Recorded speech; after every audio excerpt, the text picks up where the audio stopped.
오늘 37장 우리가 37장은 세 부분으로 나눌 수 있다 했죠.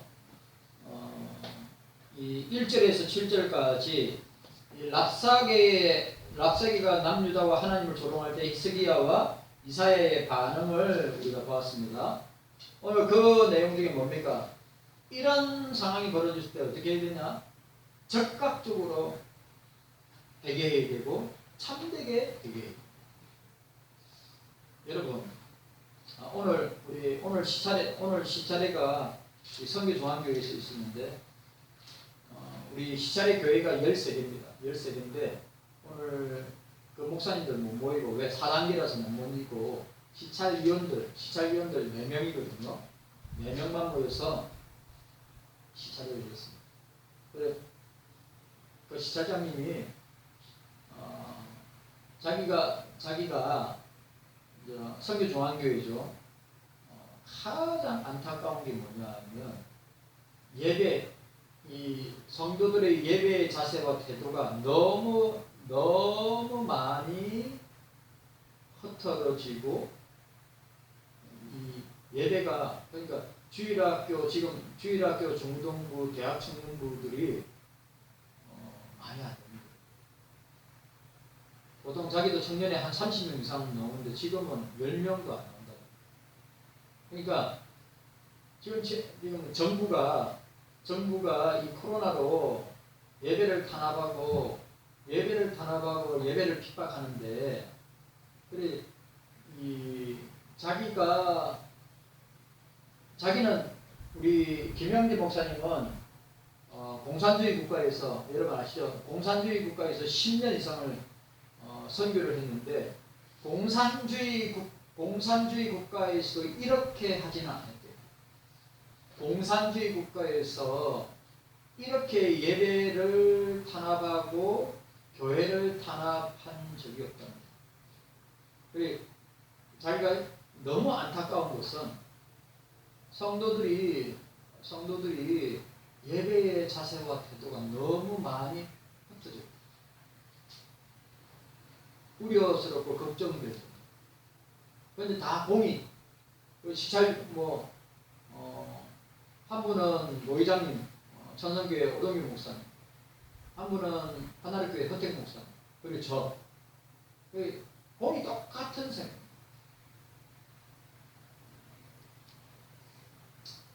그래 이런 상황은 뭡니까? 이런 상황은 우리가 참된 회개와 적극적인 회개가 있습니다. 라고 하는 사실이죠. 그리고 우리가 1절에서 7절까지 이런 위기 상황 가운데 있을수록 어떻게 해요? 하나님의 말씀을 붙들어야 돼요. 위기 상황 가운데 있을수록 주의 말씀을 성경을 붙들어야 된다. 이게 상황. 여러분 잘 보세요. 남유다의 멸망은 다른 게 아니에요.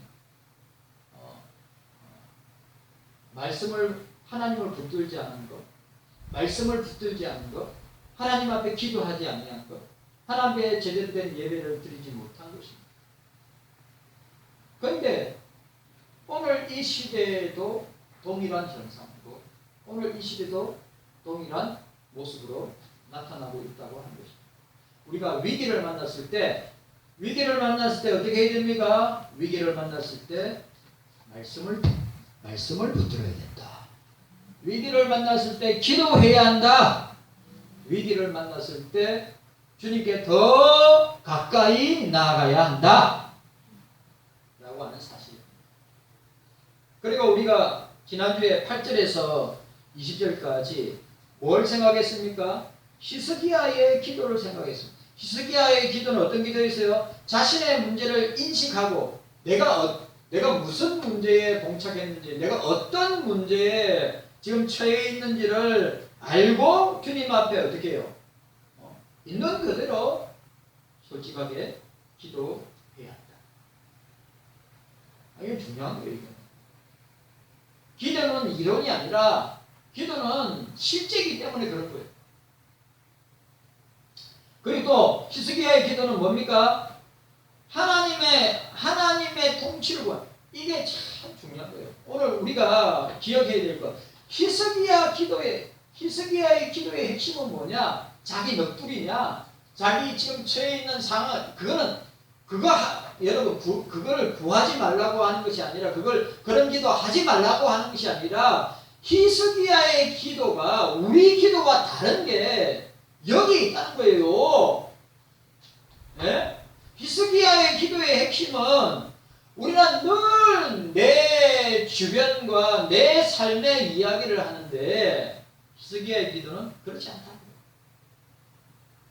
네, 제가 그런 기도 하지 말라는 말이 아니에요. 우리가 의식주를 위해서 기도하고, 우리가 물질을 위해서 기도하고, 우리 가정을 위해서 기도하고, 우리 자녀들을 위해서 기도하고, 또 내 개인을 위해서 기도하고, 대한민국을 위해서 기도하고, 한국교회를 위해서 기도하고, 우리 경서교회를 위해서 기도해야 되는데, 오늘 히스기야의 기도의 핵심은 오늘 여기서 너무너무 중요한 거. 자기에게 맞춘 기도. 자기에게 맞춘 기도가 아니라.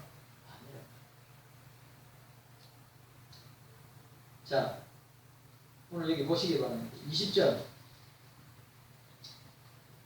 자, 20절을 함께 보도록 하겠습니다. 20절. 자, 시작. 우리의 하나님 여호와여, 이제 우리를 그 손에서 구원하사 천하 만국으로 주만 여호와이신 줄 알게 하옵소서라고 하였습니다. 오늘 히스기야의 기도는 기도할 때 그의 기도의 초점이 뭐냐? 자기 문제냐? 가정사의 문제냐? 다른 어떤 문제냐? 아니고 그 히스기야의 기도의 초점은 뭡니까? 하나님과 하나님의 거룩과 하나님의 영광을 위한 기도였다. 철저하게 하나님 중심의 기도였다. 제가 여러분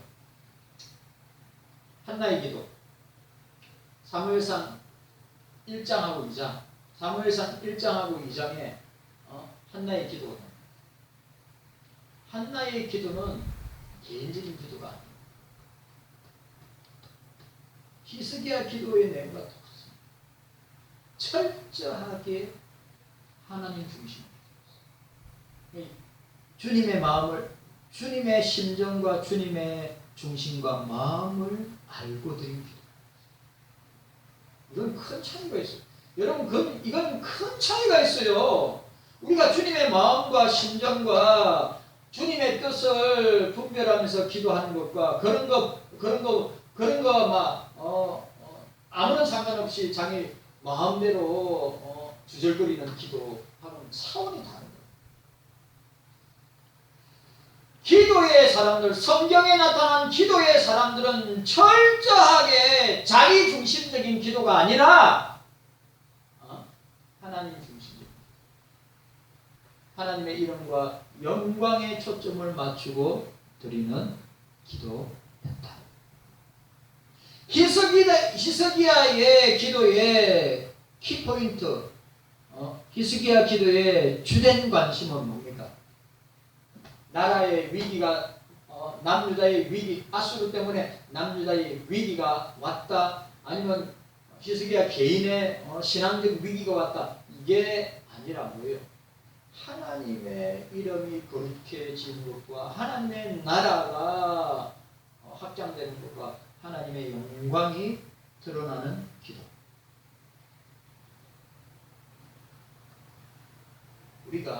제가 또 이야기합니다.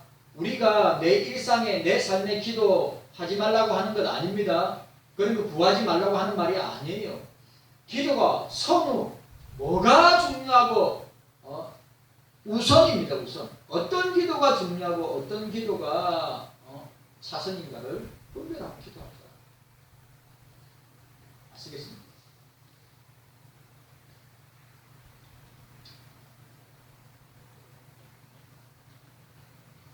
위기를 만났던 히스기야는 자신의 안위보다는 자신이 이런 아수르의 공격 앞에 구원을 얻기 위한 간신적인 최고의 간신적인 기도가 아니라 어떻게 해요? 그의 기도는 하나님의 나라와 하나님의 이름의 거룩함과 영광이 드러나는 것이 궁극적인 목적이고 자기 안위와 자기 나라의 구원은 뭡니까? 하나님의 영광을 위한 기도를 이루기 위한 목적의 수단으로서의 기도였다고 하는 사실. 우리는 자 보세요. 우리는 내가 기도의 목적이 내고 하나님 내 기도 내가 이렇게 기도하니까 하나님 주님 내 기도 들어주세요. 그럼 주님은 수단이 됩니다. 아시겠어요? 우리가 진짜 저와 여러분들이 조심해야 될 것은 뭐냐 하면 우리는 주저장창 내 기도만 하고 그 기도를 들어주시고 응답하시는 주님이 목적이 아니라 주님은 도구일 뿐이고 주님은 수단으로서 주님을 사용하고 있는 이 21세기 현대교회 한국교회 목사들 성도들의 모습을 본다. 히스기야는 아니에요. 히스기야의 기도의 핵심은 초점은 주님의 나라와 주님의 이름의 거룩과 주님의 영광을 초점에 두고 기도하고 자기 기도는 뭡니까? 도구로 수단으로 사용하는 기도다. 깨닫는 은혜가 저와 여러분들에게 있기를 주님의 이름으로 축복합니다. 그런 여러분들 되시길 바랍니다. 너무너무 중요하기 때문에. 자, 오늘 우리가 읽었던 21절 보시기 바랍니다. 21절부터 38절까지. 자, 아수르 왕의 끈질긴 해와 협박 앞에 굴하지 않고 기도함으로 위기를 헤쳐나가는 히스기야의 모습을 우리가 보았습니다. 8절부터 20절까지. 그리고 오늘 우리가 읽었던 이사야가 아수르에 대한 심판의 예언과 그 성취를 묘사하고 있죠. 그 다음에 남유다가 비록 이사야의 경고를 무시하고 애국과 동맹을 맺는 등 범죄했을지라도 회개하고 부르짖어서 하나님 앞에서 오만방자한 사내립을 물리치는 장면을 우리가 보게 될 것입니다. 그래, 오늘 하나님의 심판을 묘사하고 있는 하나님의 예언을 묘사하고 있는 21절, 25절 그리고 그것이 실제적으로 성취되는 장면이 36절에서 38절. 그러니까 히스기야의 기도는 응답받는, 성취되는, 이루어지는 기도임을 보게. 자, 오늘 여기 보시면 우리가 32절 만군의 여호와 열심히 아수르를 향한 심판을 어떻게 해요? 이룰 것이다.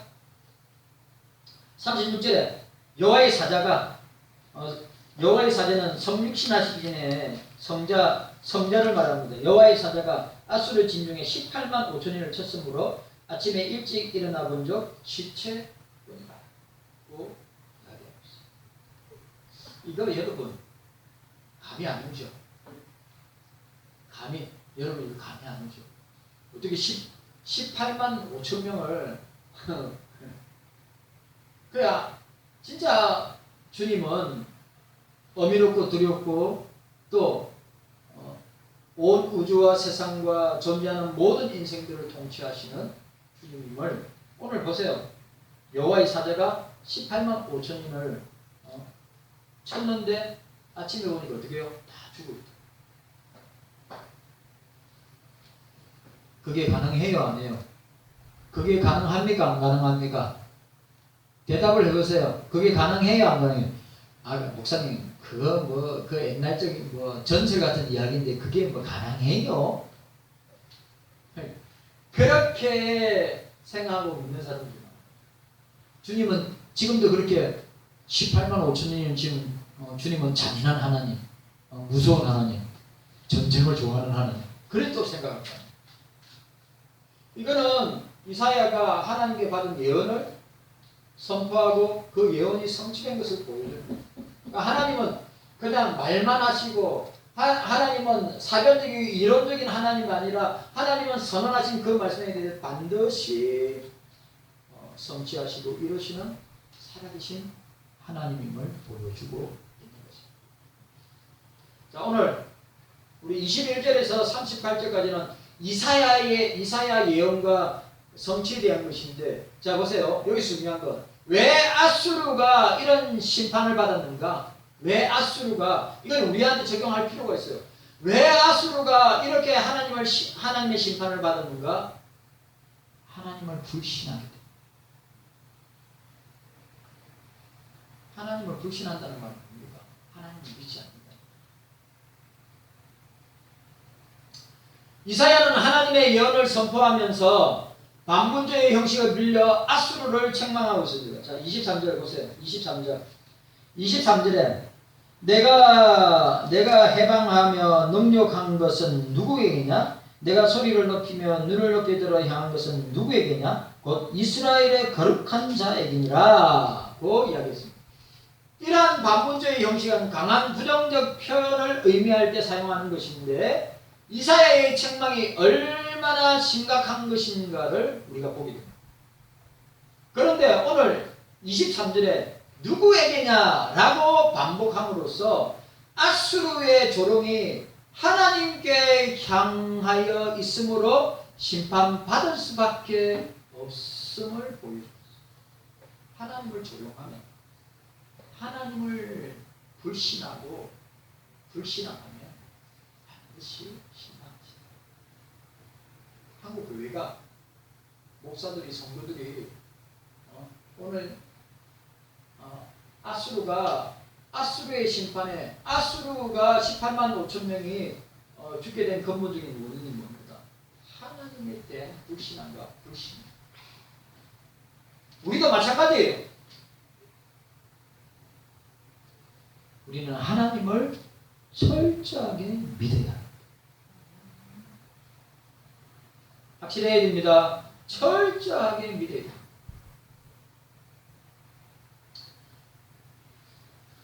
자, 이와 같이 하나님에 대한 근본적으로 대적하는 불신앙적인 세력은 하나님께서 철저하게 어떻게 해요? 심판하십니다. 우리도 두려워해야 돼요. 하나님을 두려워해야 돼요. 하나님은 선악간에 우리의 모든 행위를 아시고 다 심판하십니다. 선악간에 믿는 자나 믿지 않는 자. 로마서 14장이 그렇고 고린도서 5장이 그렇다. 오늘 저와 여러분들에게 이런 깨닫는 은혜가 있기를 원합니다. 그리고 오늘 두 번째로 보니까 하나님의 심판은 철저하게 진행된다. 하나님의 심판. 오늘 이 우한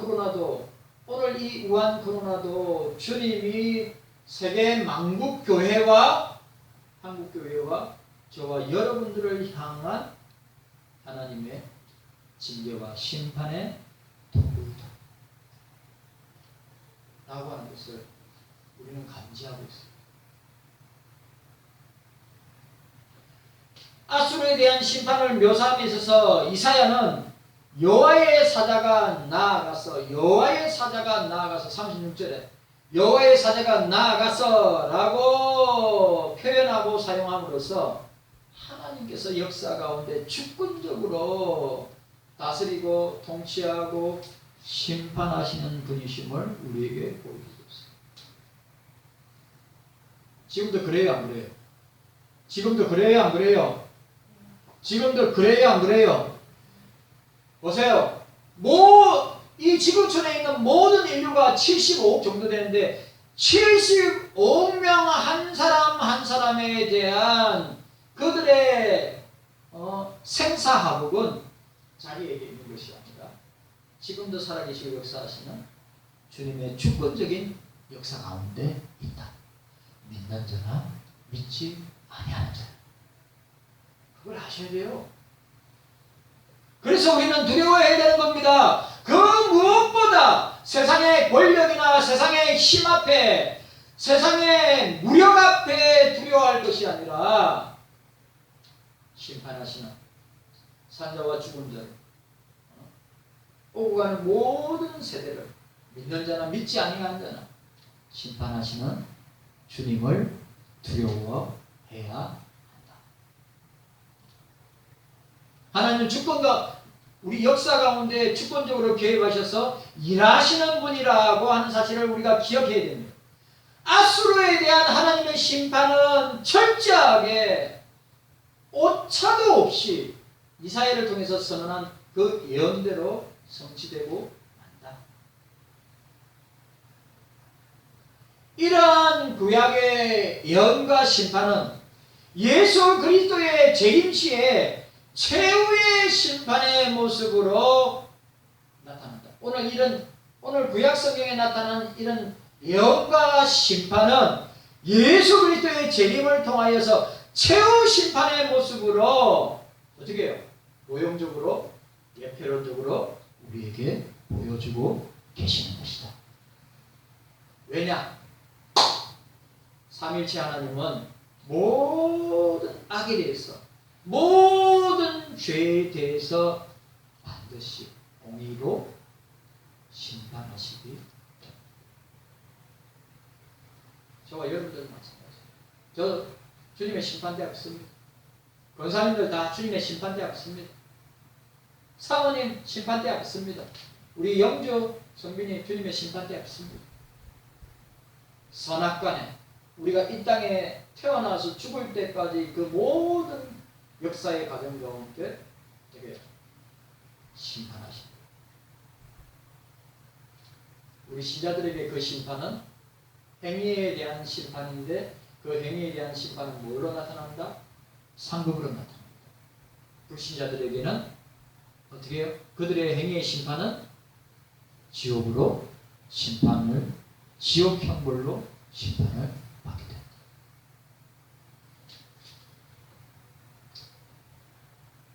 깨닫는 은혜가 여러분들에게 있기를 바랍니다. 자, 오늘 우리가 1절에서부터 38절까지 내용에서 우리가 여기서 얻을 수 있는 주님께서 우리에게 주시는 세 가지가 있어요. 첫 번째, 성도는 자신에게 주어진 환경을 영적으로 바라볼 수 있어야 된다.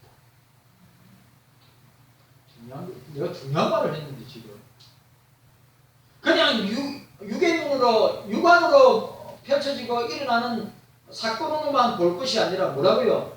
성도들은 언제나 자신의 환경을 영적으로 바라볼 수 있는 안목이 있어요.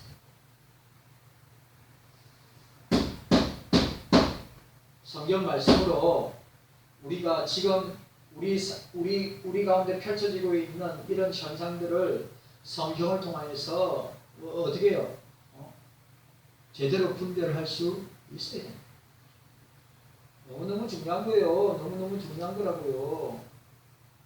맨날 우리 눈에 드러난 것만 보고 해석하고 드러난 것만 보고 판단하는데 그 문제와 현상과 사건 뒤에서 주님이 일하시는 것을 우리가 영안을 읽어서 볼 수 있어야.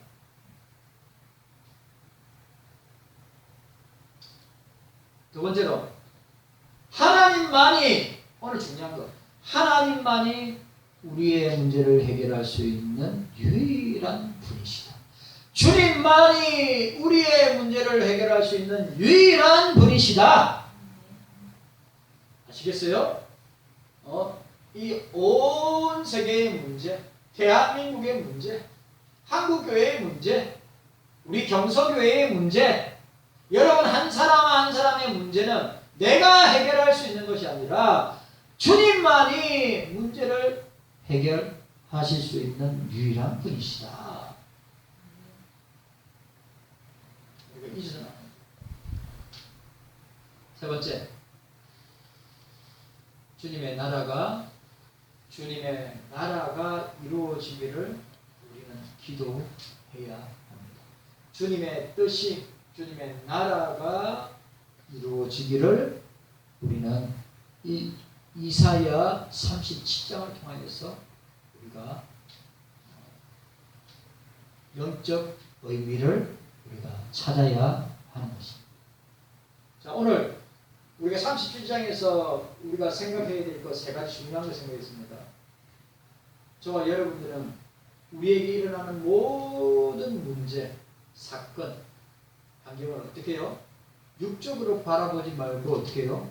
성경의 눈으로 영적인 안목으로 그렇게 못하면 만약 그런 성경적 관념과 영적인 관점으로 바라보지 않으면 불신자들과 똑같이 해석하고 문제를 해결함으로 그르칠 때가 얼마나 많이 있는지 모릅니다.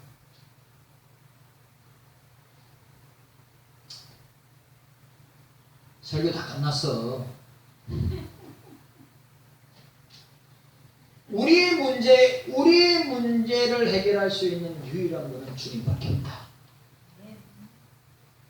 자식 문제, 가정 문제, 모든 문제는 내가 해결할 수 없다. 주님만이 해결할 수 있다.